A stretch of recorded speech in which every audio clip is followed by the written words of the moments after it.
দীর্ঘ আইনি লড়াইয়ের পর অবশেষে স্বস্তির নিঃশ্বাস ফেললেন ক্রিকেটার নাসির হোসেন ও তার স্ত্রী তামিমা সুলতানা তাম্মি। বহুল আলোচিত ব্যভিচারের মামলা থেকে পূর্ণাঙ্গ খালাস পেয়েছেন এই দম্পতি। 10 জুন 2026 বুধবার দুপুরে ঢাকার অ্যাডিশনাল চিফ মেট্রোপলিটন ম্যাজিস্ট্রেট জসিতা ইসলামের আদালত এই বহুল আলোচিত মামলার রায় ঘোষণা করেন। এই আইনি লড়াইয়ের শুরুটা হয়েছিল 2021 সালের 24 ফেব্রুয়ারি। তামিমার সাবেক স্বামী রাকিব হাসান ঢাকা মেট্রোপলিটন ম্যাজিস্ট্রেট আদালতে এই মামলাটি দায়ের করেছিলেন। মামলায় অভিযোগ ছিল 2011 সালে রাকিবের সঙ্গে বিয়ে হওয়া এবং তাদের একটি কন্যা সন্তান থাকা সত্ত্বেও আইনগতভাবে বিচ্ছেদ না করে 2021 সালের 14 ফেব্রুয়ারি ক্রিকেটার নাসিরের সঙ্গে বিবাহ বন্ধনে আবদ্ধ হন তামিমা। বাদীপক্ষের দাবি ছিল এই বিয়ে ধর্মীয় ও রাষ্ট্রীয় আইন অনুযায়ী সম্পূর্ণ অবৈধ।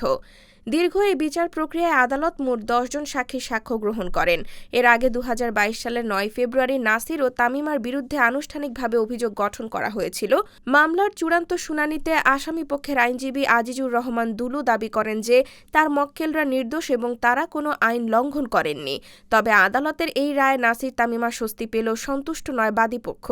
রায়ের পরপরই বাদীপক্ষের আইনজীবী ইশরাত হাসান সংবাদ মাধ্যমকে জানিয়েছেন তারা এই রায়ের বিরুদ্ধে উচ্চ আদালতে আপিল করবেন। ফলে নাসির তামিমার এই আইনি লড়াই এখনই পুরোপুরি শেষ হচ্ছে কিনা তা সময়ই বলে দেবে।